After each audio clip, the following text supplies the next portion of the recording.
I think it goes without saying the greatest RPG of all time is the, well, greatest RPG of all time, so remaking it, or at least the end of it, should be a slam dunk. Naturally, life is a bit more complicated. Still, the concept of a meta experience centered around a hypothetical remake of a notable RPG is an interesting concept. But concept will only get you so far, so that brings up the question, is this ambitious title worth checking out or does it fall flat?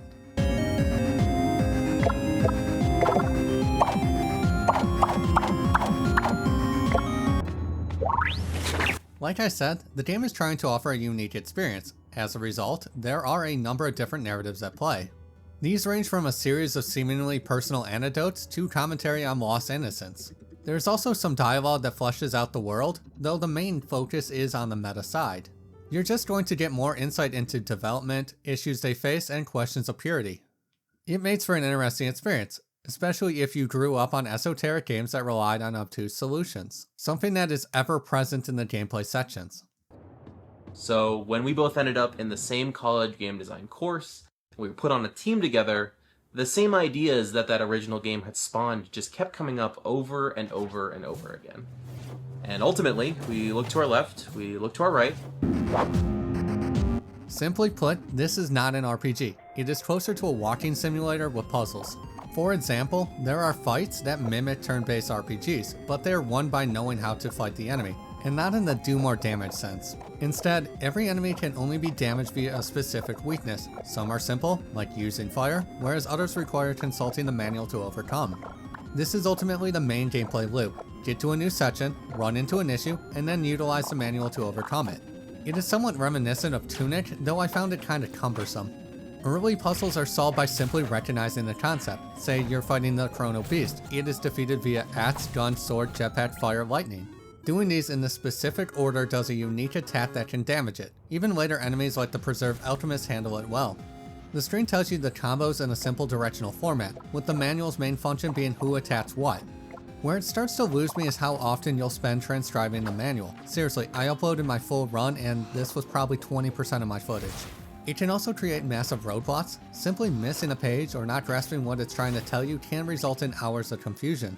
It is something of a catch-22. Enjoyment aside, it is specifically trying to capture how games were 30 years ago. You needed the manual, and you needed to think outside the box. It's just, there is a reason the industry moved beyond that. Mind you, I'm not saying it's bad, just saying that's how it plays.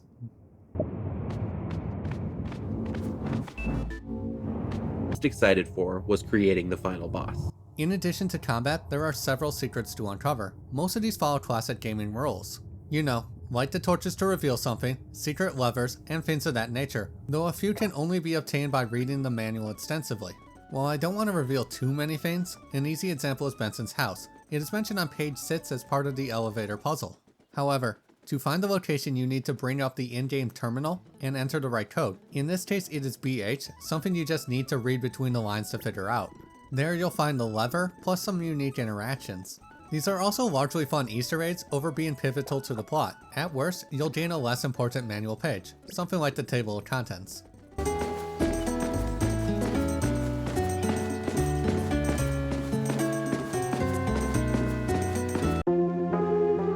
Experienced games are notoriously hard to evaluate. We all think and feel differently, which is going to change how the game resonates. For me, it reminds me a lot of my youth, going home, booting up something on my Genesis, and trying to figure out how to progress.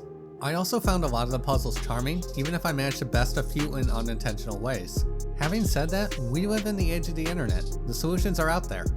If nothing else, my playthrough will demystify most puzzles. It just isn't possible to get stuck if you don't want to solve it on your own.